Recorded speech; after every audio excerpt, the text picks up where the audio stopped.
Capítulo 2, libro de Éxodo, capítulo 2. Quizás solo bajarle un poquito de volumen, un poquito bajarme el monitor. 1, 1, 2, 3, 1, 2, 3, 1, 1, 2, 3. Muy bien ahí. Gloria a Dios. Dámele un poquito más de cuerpo. 1, 1, 2, 3, 1, 1, 1, 2, 3. Gloria a Dios. Ahí, muy bien. Gloria a Dios. 1, 2. Muy bien. Éxodo capítulo 2. ¿Lo tienen, hermanos? Versículo 23. Éxodo 2, 23. Dice la Biblia: mucho tiempo después murió el rey de Egipto. Los israelitas, sin embargo, seguían lamentando su condición de esclavos y clamaban pidiendo ayuda. Sus gritos desesperados llegaron a oídos de Dios, quien al oír sus quejas se acordó del pacto que había hecho con Abraham, Isaac y Jacob. Fue así como Dios se fijó en los israelitas y los tomó en cuenta. Padre, queremos pedirte en esta hora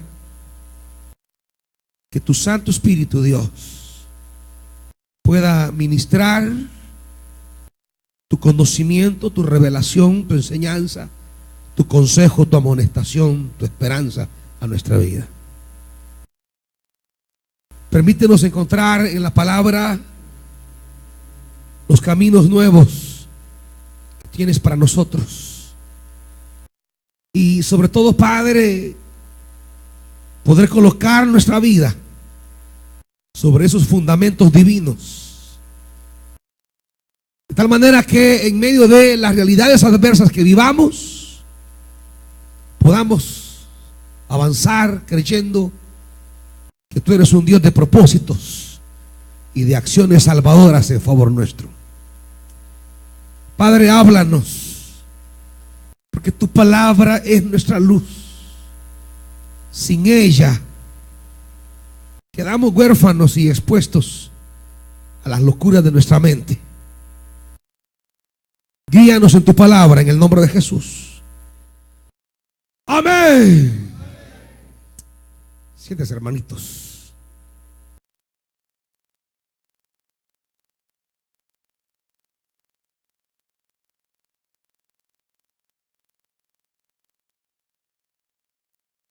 Desde el capítulo 1 se nos viene hablando acerca de la historia de Israel en Egipto, y no parece presentarse, diríamos, en el relato una acción, diríamos, divina respecto al pueblo de Dios de una manera directa.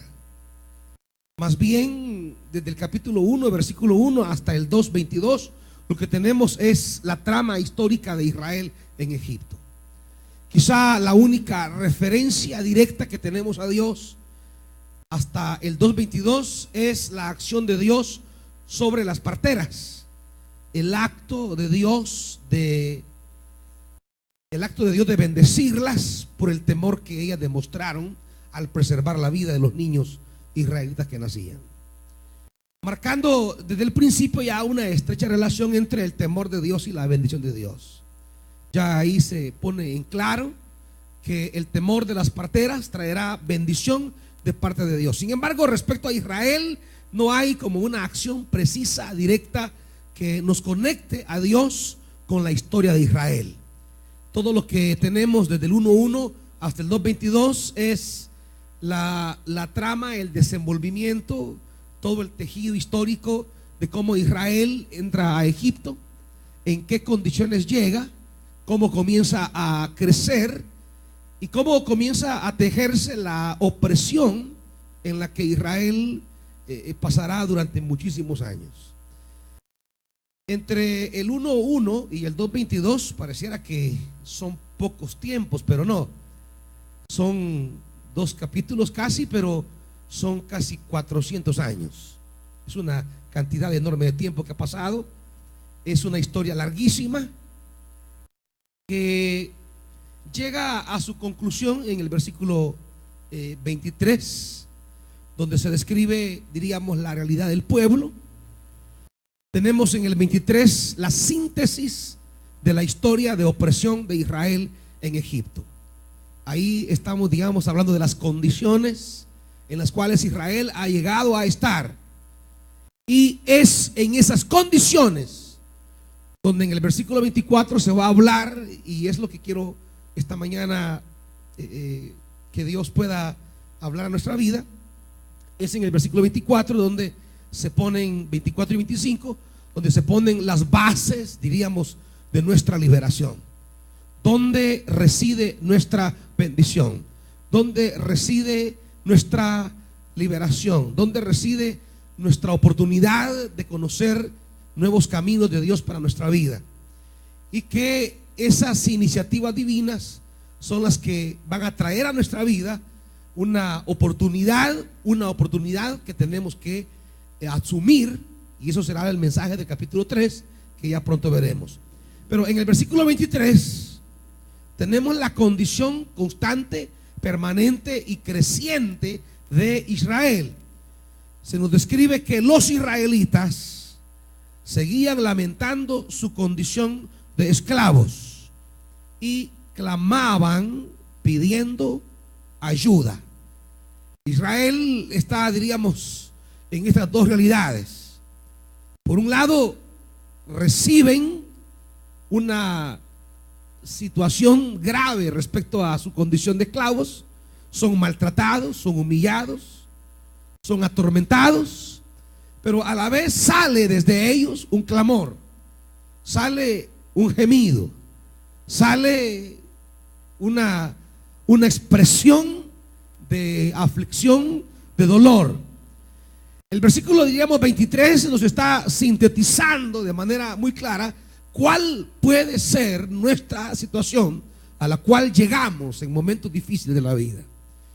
Israel, después de vivir un tiempo de prosperidad a través del liderazgo de José en Egipto, de una manera progresiva en esas situaciones de la vida que son difíciles de manejar, en esas situaciones que dice el capítulo 1, versículo 8, en esas situaciones que están más allá de nuestra capacidad humana de poder trabajar.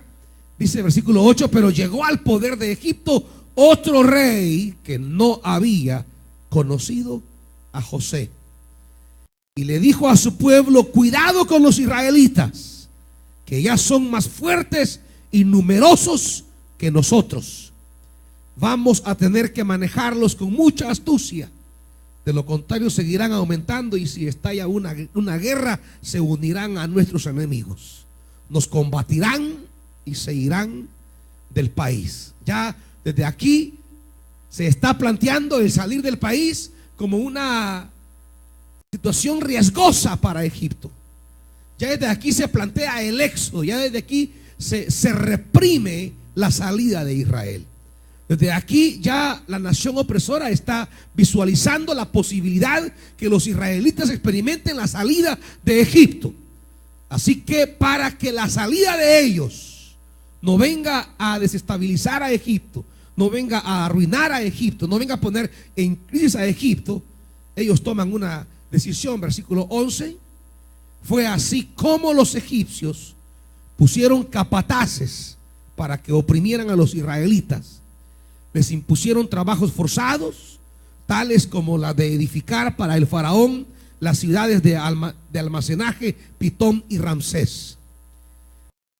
Pero cuanto más los oprimían, más se multiplicaban y se extendían, de modo que los egipcios llegaron a tenerles miedo. Por eso les imponían trabajos pesados y los trataban con crueldad. Les amargaban la vida, obligándolos a hacer mezcla y ladrillos y todas las labores del campo. En todos los trabajos de esclavos que los israelitas realizaban, los egipcios los trataban con crueldad. Aquí, diríamos, hay una descripción precisa del tormento al que los israelitas fueron sometidos en Egipto. Aquí tenemos con detalle el inventario de padecimientos que los israelitas experimentaban de manera sistemática, constante y creciente en Egipto. Y no bastaba con el tormento, la cosa se profundiza aún más. Versículo 15. Ya no bastaba con amargarles la vida. Ahora van un paso más allá. Hasta hoy, digamos, como dice el texto, hasta hoy todo se resume en amargarles la vida. Ahora vamos más allá. Había dos parteras hebreas llamadas Sifra y Fubá, a las que el rey de Egipto ordenó: cuando ayuden a las hebreas en sus partos, fíjense en el sexo. Si es niño, mátenlo, pero si es niña, déjenla con vida. Sin embargo, las parteras temían a Dios, así que no siguieron las órdenes del rey, sino que dejaron con vida a los varones. Y versículo 20: de este modo los israelitas se hicieron más fuertes y más numerosos. Además, Dios trató muy bien a las parteras. Por haberse mostrado temerosos de Dios, les concedió tener muchos hijos. El faraón, por su parte, dio esta orden a todo su pueblo: tiren al río todos los niños hebreos que nazcan. A las niñas déjenlas con vida. Diríamos que no solo les amargan la vida, sino que ahora les quitan de manera directa y material la vida. No solamente les amarga la existencia, sino que ahora quieren que ya no existan. Egipto tiene una vocación por la muerte. Egipto es la vocación de la destrucción, de la desesperación. Por eso Egipto va a representar a lo largo de la vida esa situación de opresión, de amargura, de lamento, de muerte, de desesperación que va a experimentar el ser humano. Aquellas adversidades o aquellas condiciones, diríamos, en las cuales nos encontramos impotentes, incapaces de poder salir de ellas, y la vida se nos amarga o la vida se nos quita. En esas dos frases, diríamos, resumiríamos la realidad del pueblo de Israel en Egipto: amargura de vida y pérdida de la vida. ¿Qué puede hacer un pueblo sometido a tal amargura? ¿Qué puede hacer un pueblo sometido a tal pérdida de la vida? Ya no solamente es amargar la vida de los adultos, sino ahora quitar la vida a los niños, para que ese crecimiento expansivo que se da se detenga, porque hay miedo de parte de Egipto. Pero ¿qué podemos hacer nosotros en las horas donde vivimos opresión, acoso, menosprecio?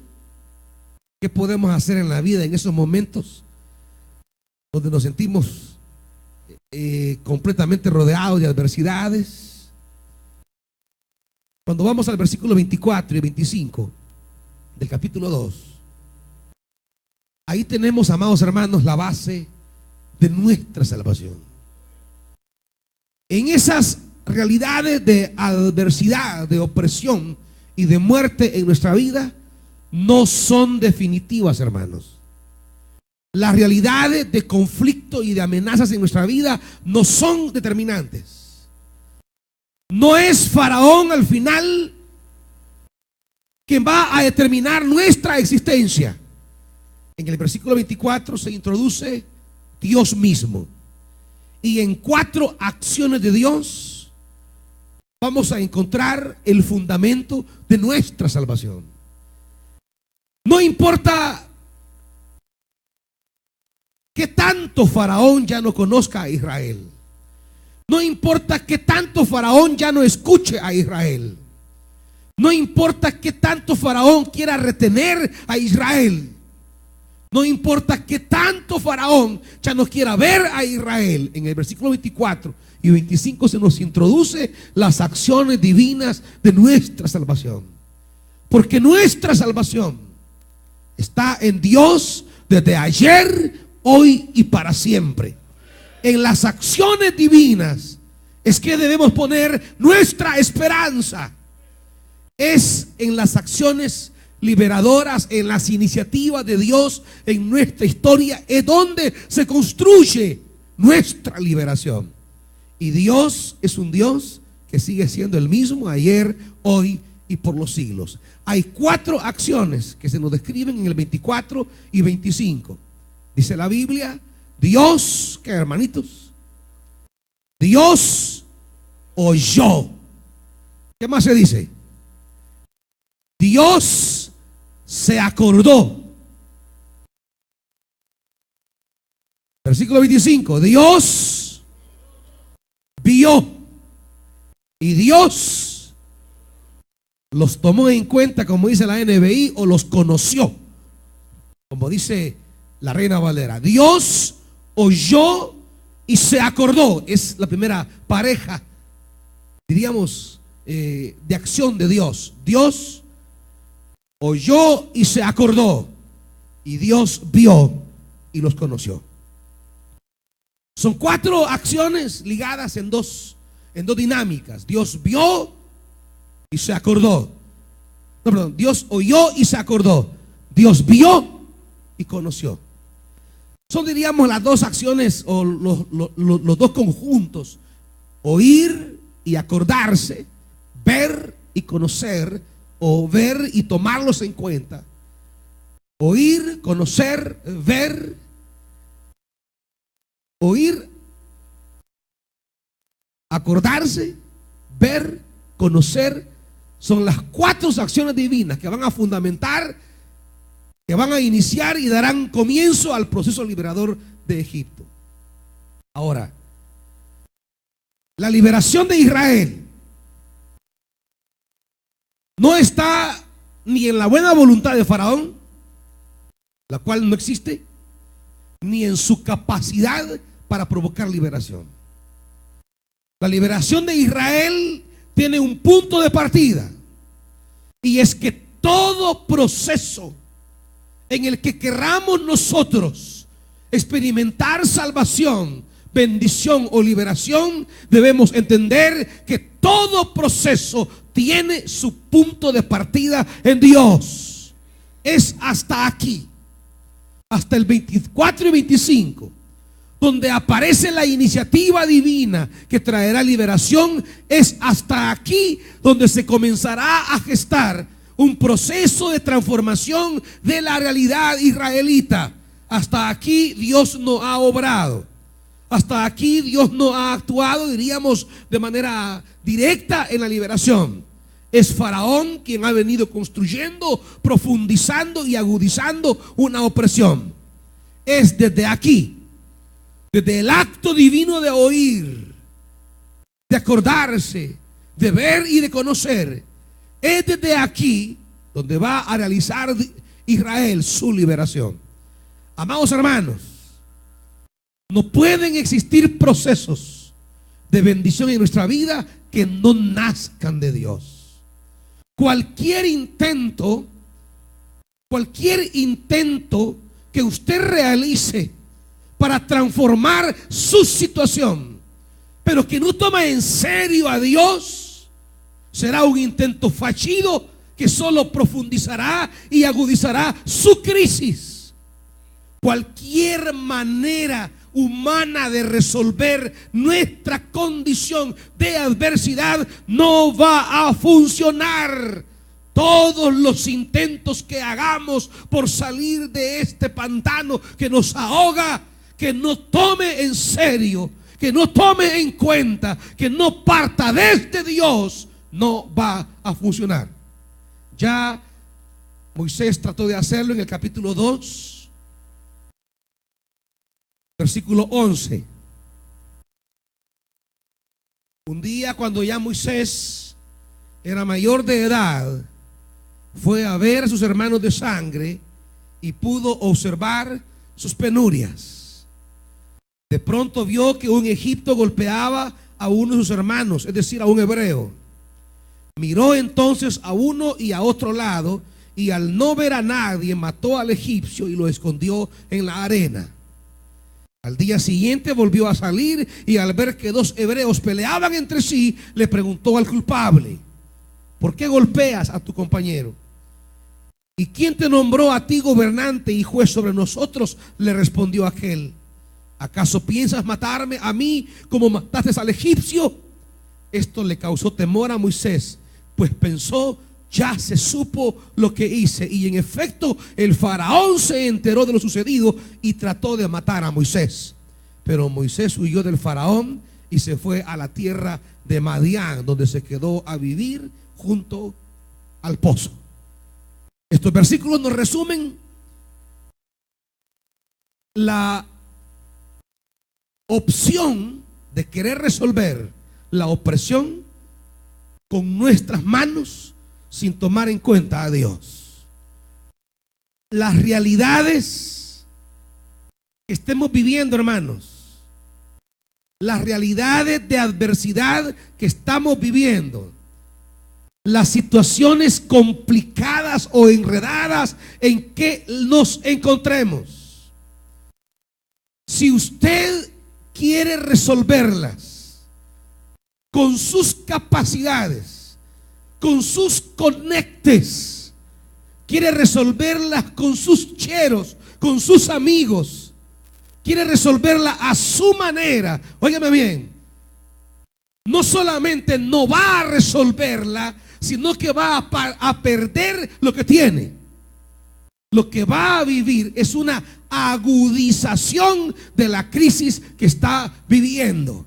A veces nosotros, en el afán de querer resolver esta necesidad, este problema, esta crisis, esta necesidad, diríamos, complicada que tenemos, nos metemos a tomar decisiones, nos metemos a emprender caminos, y usted viene y quiere hacer y deshacer a su manera. Y oiga bien, va a terminar más complicado, porque no hay procesos de liberación, no hay procesos de bendición que no nazcan en Dios. Decisiones que se toman, compromisos que se asumen, que no nazcan en las acciones de Dios, van a venir a complicar su situación. Es decir, si hoy se encuentra, aunque no tiene para pagar la luz, quizá el día de mañana se va a encontrar en el problema que no tiene para pagar un abogado que lo defienda en un problema que se metió. ¿Está oyendo, hermanito? A veces asumimos caminos, nos metemos a líos, queriendo resolver la necesidad presente, y la medicina viene a ser peor que la enfermedad. Y lo que venimos a quedar es en una situación peor de desventaja. Venimos a quedar más enredados, más complicados. Si nos empecinamos en buscar nuestra liberación en nosotros mismos, amados hermanos, no vamos para ninguna parte. Cuando querramos en verdad, cuando querramos buscar una salida a las crisis que tenemos, cuando querramos en verdad superar las adversidades que vivimos, cuando querramos en realidad vivir una situación distinta a la problemática que nos rodea, a veces, entonces solo hay un punto de partida, y esa partida es el Señor, hermano. Ese punto de partida es Dios. A veces en la agonía que tenemos nos agarra la desesperación y nos entra el miedo, el pánico, nos entra la angustia o la vergüenza o la pena, y comenzamos a querer resolver las cosas a nuestra manera. Y comenzamos a buscar, hermanos, a veces desesperadamente en el mundo de lo material nuestra solución. Porque como las crisis a veces son materiales, queremos encontrar la solución en el mundo material. Pero quiero decirles algo, hermanitos.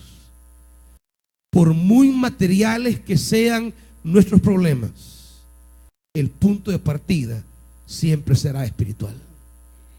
Y si no entendemos esto, si usted no entiende que la agonía de sus problemas materiales, físicos, si no comprende que la superación de tales realidades, por muy económicos que sean, el punto de partida para solventarlo no es económico, es espiritual. Por muy angustiosa que sea su situación familiar, sentimental, el punto de partida no es sentimental, es espiritual. Mientras no resolvamos desde el ámbito de lo divino nuestra problemática personal, solo nos seguiremos enredando y complicando cada vez más. Y cada mes que venga estará más complicado, y estará más complicado, y estará más complicado. Moisés quiso resolver la cosa desde su capacidad humana. Se consideró de alguna manera, tal vez con la cobertura del poder de Egipto. Se consideró tal vez que las acciones no serían vistas por nadie. El mismo texto dice que se vio para un lado y vio para otro y vio que no había nadie. Y en el silencio y en la soledad toma una decisión. Sin embargo, siempre hay alguien que mira las cosas, hermanitos. Siempre. Miren, en este país tan chiquito, siempre hay alguien. Este mundo es tan pequeño. Siempre hay alguien que ve las cosas. Siempre hay alguien que sabe las cosas. No estamos exentos. No pensemos que lo oculto garantiza, ni siquiera lo oculto garantiza, hermanos, que podamos hacer cosas que tengan conveniencia. Siempre hay alguien que desarma las cosas. Siempre. Siempre hay un yo lo vi, siempre hay un yo lo oí. Y Moisés se va a complicar. Estaba en una situación relativamente tranquila en el palacio. Tenía por lo menos algunas comodidades en el palacio. Tenía acceso a los beneficios que da el palacio.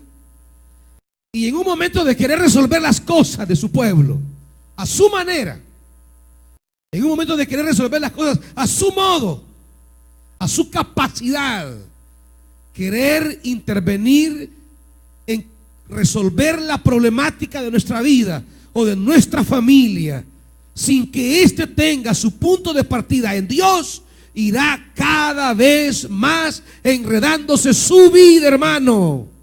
No caiga en el engaño. No caiga en el engaño. No caiga en la falsedad mental que construimos nosotros, de que podemos resolver nuestras cosas sin tomar en cuenta a Dios. Eso no existe. Para nosotros no existe salida de nuestra problemática si no le damos verdaderamente prioridad a Dios en la conducción de nuestra situación. Puede venir a la iglesia, pero si va tomando decisiones a sus impulsos. Puede venir a la iglesia, pero si va tomando decisiones por la agonía de su aflicción. Puede venir a la iglesia, pero si va tomando decisiones en la capacidad que usted cree tener. Puede venir a la iglesia, pero si cree que su orgullo es suficiente para resolver la problemática, solamente agudizará cada vez más la situación. En apariencia va a resolverlo. En apariencia Moisés resolvió el problemita quizá un par de días. Nadie se dio cuenta, pero de repente ocurrió otra situación.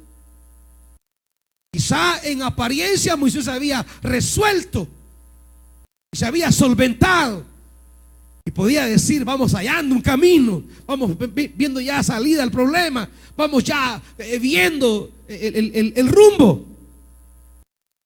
Pero venía otra situación, y en esa otra Moisés reveló lo inútil del intento primero.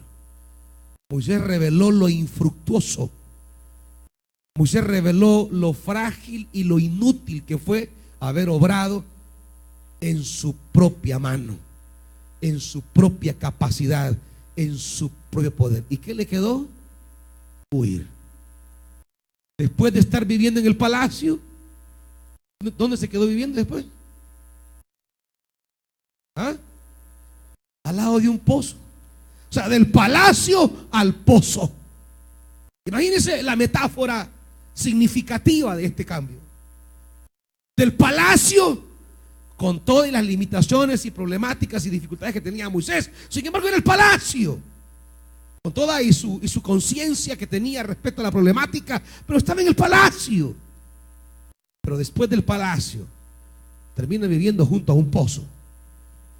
Y valga la metáfora para describir la doble referencia al pozo como un lugar al aire libre y público, pero también estar hundido en el pozo, donde nos deja obrar desde nosotros. Y es que, como miren, amados hermanos, en el momento de la necesidad uno no mide las cosas. En el momento de la angustia uno quiere resolver las cosas pensando en lo que cuenta, en lo que tengo. Siempre cuando nos encontramos en la presión de la adversidad, en lo agobiante de la crisis, tenemos la idolátrica inclinación de ver con qué contamos, de ver qué tengo,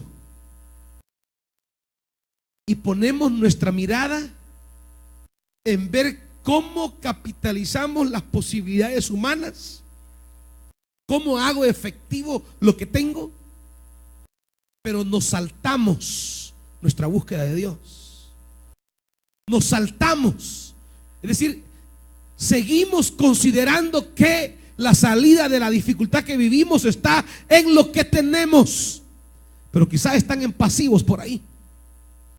Y comenzamos la lucha de cómo convertir esos pasivos en activos, pensando que ahí vamos a encontrar nuestra salida. Y quiero decirles, amados hermanos, si usted comienza a querer usar los pasivos que tiene para salir muchas veces de la crisis, hasta los pasivos puede perder. Si no partimos de Dios, si no partimos desde Dios, preguntándole a Dios, conociendo a Dios, entendiendo a Dios, discerniendo las acciones de Dios en la historia, si no partimos de Dios y somos guiados por Dios, aún los recursos que tenemos los podemos usar para tratar de superar la crisis, y vamos a terminar perdiendo los recursos y no vamos a resolver la crisis. ¿Me están oyendo, hermanos? Vamos a terminar gastándonos los recursos y no vamos a resolver la crisis, porque la pretensión humana de querer resolver la opresión partiendo de lo que somos capaces o de lo que tenemos, sin preguntarnos desde Dios, sin ser iluminados desde Dios, sin escuchar a Dios, sin dejarnos guiar por Dios, sin tomar en cuenta a Dios, y vamos a resolver nada y vamos a terminar hundidos en el pozo. ¿Me están oyendo, hermanos? No seamos ilusos. No seamos ilusos. Lo material no resuelve lo material. Lo sentimental no resuelve lo sentimental. Lo económico no resuelve lo económico. Solo lo espiritual puede resolver de raíz la opresión que mi vida puede estar experimentando en este momento. ¿Me están oyendo, hermanos? No es cuestión de salir del problema a como dé lugar. Es cuestión de salir del problema desde Dios. Es cosa de salir del problema desde la iniciativa divina. Y es así como en el versículo 24 y 25 se nos introduce a Dios mismo, quien dice: Dios oyó y se acordó. Dios oyó y se acordó. Las acciones liberadoras de nuestra vida es porque Dios nos escucha, hermanos. Es porque Dios nos atiende. Y el destinatario de sus lamentos no tiene que ser su marido ni su mujer. ¿Y qué van a hacer ellos? ¿Qué van a hacer ellos si están en la misma situación? El destinatario de sus lamentos debe ser el Señor. El que escuche su gemido debe ser el Señor. El que vea sus lágrimas debe ser el Señor. Los hombres no van a hacer nada. Faraón ve el lamento y lo que va a hacer es aprovecharse. Usted va a buscar a los hombres para que le ayuden. ¿Y sabe qué van a hacer los hombres? Aprovecharse de su desgracia. Porque esa es la naturaleza humana. Usted va buscando apoyo en alguien, esperando que le ayude. Tal vez me compra este aparato. Yo di 300, que me dé 250. ¿Y sabe qué le dice?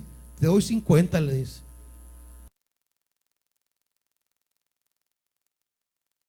No es broma, hermanitos. Usted va creyendo en hallar salida y solución. No, él es mi amigo, es mi compadre, ha sido siempre buena onda conmigo. Te doy 50 si querés. Y usted dice, de nada a 50, agarrarlo. Pues. Cuando vamos a lamentarnos delante de los hombres, la naturaleza del ser humano es aprovechar su debilidad, su desgracia y su fracaso para terminárselo. Es decir, usar su necesidad para acabárselo. Nadie le va a decir, ¿cuánto dice? 300, va, te voy a dar 400. ¿Quién le dice eso a usted? ¿Ah? Y que es su compadre, y que es su comadre, y que es su amiga del alma, y que es su pana, y que es su chero. ¿Quién le da más en la hora que usted más lo necesita? Nadie. Del árbol caído, todos quieren hacer leña. ¿Qué tiene que andar haciendo entonces? Llorándole a los hombres. Si del árbol caído todos quieren aprovecharse, todos quieren sacar raja.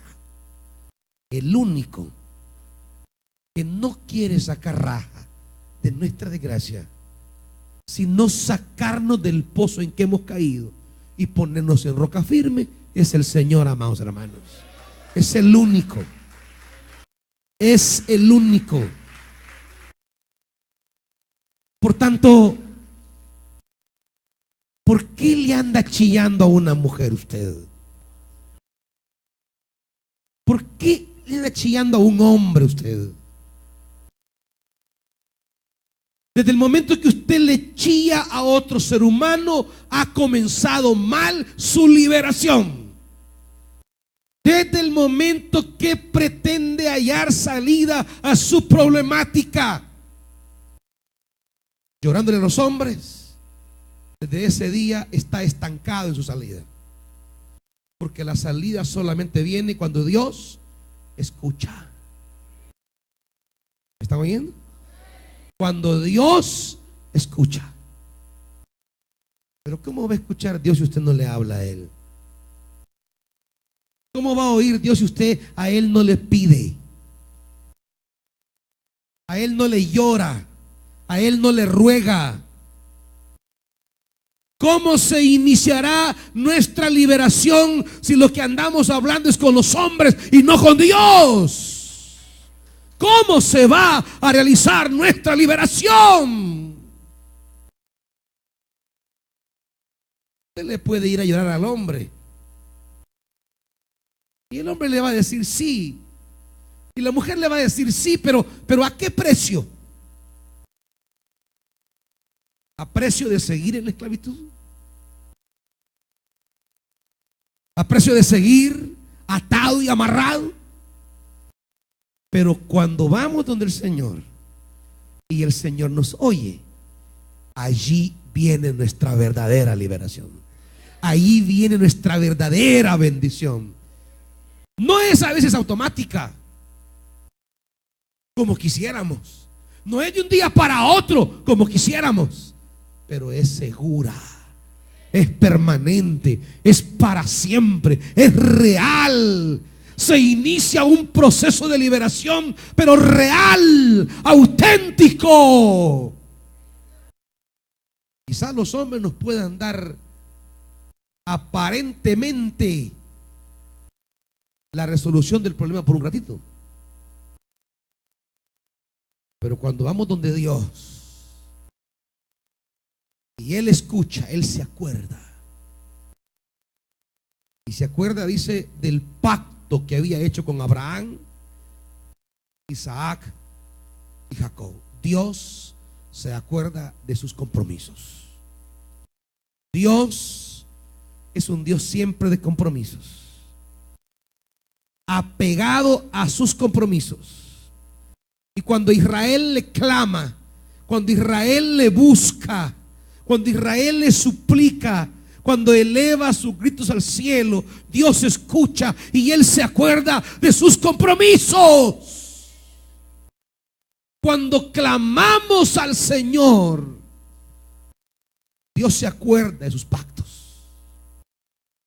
Esa es la relación que tenemos, diríamos una relación simbólica para describir las operaciones divinas. Dios nos escucha y Él se acuerda. Dios nos escucha y Él se acuerda. Es la manera, diríamos, humana de la Biblia de hablar de Dios. No es que Dios caiga en el olvido, sino que es la manera de expresar que nuestra búsqueda de Dios activa la memoria divina. Nuestros gemidos, nuestra búsqueda de Dios, nuestro clamor a Dios pone en movimiento el recuerdo divino de sus compromisos. Es decir, nuestro clamor sostiene los compromisos divinos. Pero ¿cómo vamos a activar los compromisos divinos si no le clamamos, hermanos? ¿Cómo vamos a activar los compromisos divinos, los pactos que Dios hace? ¿Cómo se activan si usted no lo toma en cuenta? Si no le suplica, si no deja que Él tome la iniciativa. Si usted quiere hacer las cosas a su manera, a su modo, y le voy a decir, haga las cosas a su manera, y lo que le va a traer es soledad, como Moisés se fue solo, enemistado con la gente que ha convivido. Faraón los quiere matar, no los quiere en brecha en palacio, y va a terminar hundido allí en el pozo. Cuando buscamos hacer las cosas a nuestra manera, terminamos aislados, terminamos hundidos y terminamos hasta amargados, hermanitos. Terminamos complicados y lejos del escenario donde Dios quiere realizar su obra. Nos vamos distanciando. Dios quiere obrar liberación en Israel, en la tierra de Egipto, pero terminamos en la tierra lejos. Vamos a parar allá por donde fue a parar en Horeb con Jetro.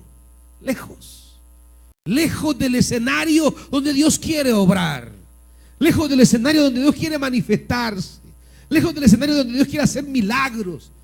Terminamos lejos. Estamos a veces en el lugar donde Dios quiere obrar, pero la manera humana de obrar nuestra nos aleja de los escenarios en los que Dios quiere mostrar su gloria. ¿Todo por qué, hermanitos? Todos por confiar en nosotros y en la capacidad nuestra de querer hacer las cosas como creemos, como imaginamos o como pensamos. Pero vea su vida, vea su realidad. Dígale al Espíritu que le ilumine. ¿Qué procesos en nuestra vida han habido en los últimos 3 meses? En los últimos 6 meses, en el último año. Ese aislacionamiento que vivió Moisés. Ese desencajarse del escenario donde Dios quiere obrar. Esa agudización de la situación. ¿Acaso no son tales realidades, indicios que quizá estamos obrando a la manera nuestra? ¿Y no sería esto acaso un llamado de Dios para entender que tenemos que volver al punto de partida? El único punto de partida para ustedes y para mí, si queremos experimentar liberación de adversidades que vivimos, solo es en Dios, hermanitos. La manera de activar los compromisos divinos es buscando al Señor. Y vio Dios y los conoció. Y Dios lo vio y los tomó en cuenta. Es decir, Dios se fijó en Israel y los reconoció. Sería la traducción más exacta. Los reconoció, es decir, estos son míos. Dios reconoció a su pueblo. Dios dijo, pero esta es la descendencia con la que yo he pactado. Y ya en el 3:1 inicia Dios el desenlace de algo que será maravilloso. Allí la gloria de Dios comienza a operar liberación. Un día dice que Moisés estaba cuidando el rebaño de Jetro, su suegro, que era sacerdote de Madián. Llevó las ovejas hasta el otro extremo del desierto y llegó a Horeb, la montaña de Dios. Estando allí, el ángel del Señor se le apareció entre las llamas de una zarza ardiente. Moisés notó que la zarza estaba envuelta en llamas, pero que no se consumía. Así que pensó, ¡qué increíble! Voy a ver por qué no se consume la zarza. Cuando el Señor vio que Moisés se acercaba a mirar, lo llamó desde la zarza. Moisés, Moisés, aquí me tienes, respondió. No te acerques más. Le dijo Dios, quítate las sandalias, porque estás pisando tierra santa. Yo soy el Dios de tu padre. Soy el Dios de Abraham, de Isaac y de Jacob. Al oír esto, Moisés se cubrió el rostro, pues tuvo miedo de mirar a Dios. Pero el Señor le dijo, ciertamente he visto la opresión que sufre mi pueblo en Egipto. Lo he escuchado quejarse de sus capataces y conozco bien sus penurias. Así que he descendido para librarlos del poder de los egipcios y sacarlos de ese país para llevarlos a una tierra buena y espaciosa, donde abundan la leche y la miel. Me refiero al país de los cananeos, hititas, amorreos, fereceos, heveos y jebuseos. Han llegado a mis oídos los gritos desesperados de los israelitas, y he visto también cómo los oprimen los egipcios. Así que disponte a partir. Voy a enviarte al faraón para que saques de Egipto a los israelitas, que son mi pueblo. Nuestra vocación solo la encontramos en Dios, hermanitos. El sentido de nuestra existencia no lo encontramos en consolidar relaciones interpersonales. No esté creyendo que porque ya me casé, ya voy a ser feliz. No. Ya tengo un trabajo, ya voy a estar feliz. No, tampoco.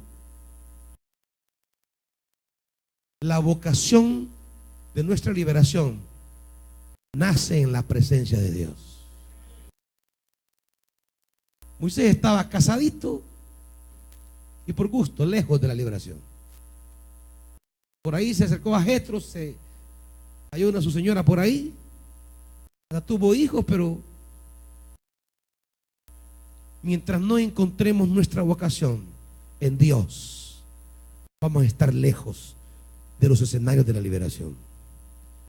Mientras no encontremos en Dios nuestro llamado divino, es decir, mientras no sea Dios nuestro punto de partida de todo lo que hacemos, lo que tenemos, en todo lo que nos relacionamos, si nuestras relaciones, si nuestras posesiones no nacen desde el fuerte sentido de vocación divina, nada sirve.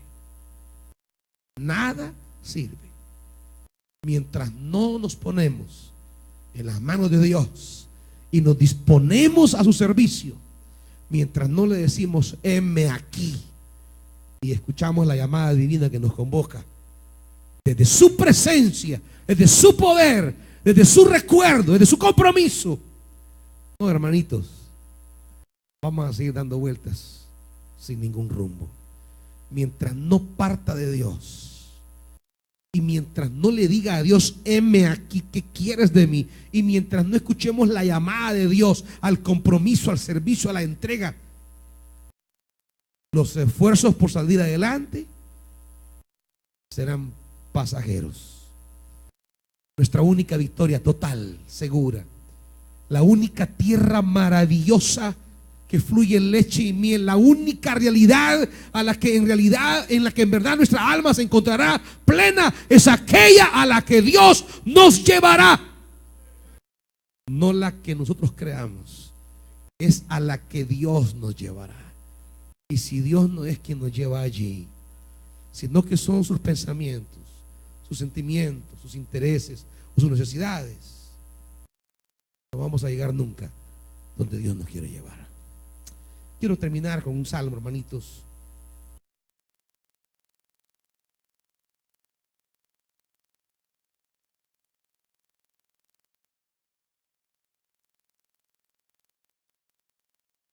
Pónganse de pie y abran el libro de los Salmos.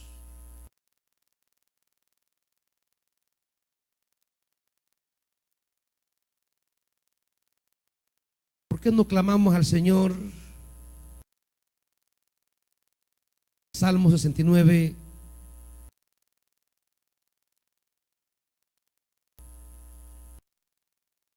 ¿Por qué no se lo decimos al Señor?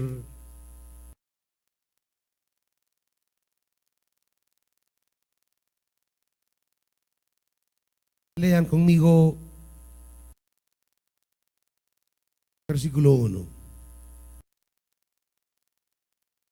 Sálvame, Dios mío, que las aguas ya me llegan al cuello. Me estoy hundiendo en una ciénaga profunda y no tengo dónde apoyar el pie. Estoy en medio de aguas profundas y me arrastra la corriente. Cansado estoy de pedir ayuda, tengo reseca la garganta, mis ojos languidecen esperando la ayuda de mi Dios. Versículo 13. Pero yo, Señor, te imploro en el tiempo de tu buena voluntad. Por tu gran amor, oh Dios, respóndeme. Por tu fidelidad, sálvame. Sácame del fango. No permitas que me hunda. Líbrame de los que me odian y de las aguas profundas. No dejes que me arrastre la corriente. No permitas que me trague el abismo, ni que el foso cierre sus fauces sobre mí. Respóndeme, Señor, por tu bondad y tu amor, por tu gran compasión. Vuélvete a mí. No escondas tu rostro de este siervo tuyo. Respóndeme pronto, que estoy angustiado. Ven a mi lado y rescátame. Redímeme por causa de mis enemigos. 32. Los pobres verán esto y se alegrarán. Reanímense ustedes, los que buscan a Dios, porque el Señor oye a los necesitados y no desdeña a su pueblo cautivo. Que lo alaben los cielos y la tierra, los mares y todo lo que se mueve en ellos, porque Dios salvará a Sión y reconstruirá las ciudades de Judá. Ahí se establecerá el pueblo y tomará posesión de la tierra. La heredarán los hijos de sus siervos, la habitarán los que aman al Señor. Amén. Padre, no hay liberación si no partimos de tu presencia. No hay bendición si no aprendemos a entender que a tus pies está nuestra salida. Perdona a Dios las insensateces que cometemos de querer hallar en nosotros o en otros la salida de nuestra situación. Solo cuando tú obras y abres puertas, solo allí está nuestra bendición. Cuando tú te acuerdas, cuando tú vuelves por nosotros y nos reconoces como tu pueblo, al oír nuestros gemidos, al oír nuestro clamor, solo ahí está nuestra vida, no está en otro lugar. Solo desde ahí nos vendrán las salidas milagrosas. Solo desde ahí veremos procedimientos divinos que no esperábamos. Solo de ahí veremos tu operación por donde menos creíamos. Vamos a encontrar cuando no andemos buscando. Se nos dará cuando no estemos pidiendo. Hallaremos donde nunca habíamos ido.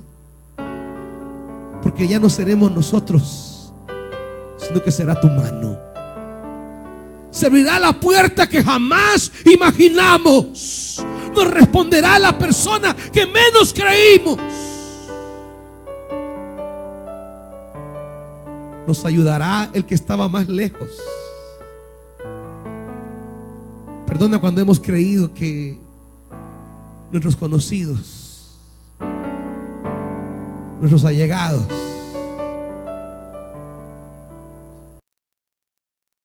son los que traerán liberación a nuestra vida. Perdona, Dios.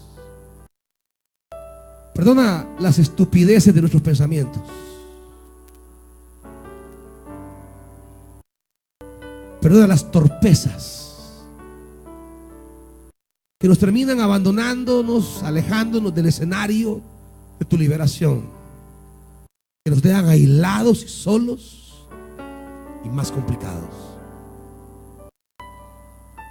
Pero estamos aquí, Dios, para reconocer y para pedirte en esta hora que nuestra liberación, que nuestra bendición solo viene de Dios. En tu palabra mi fe descansará.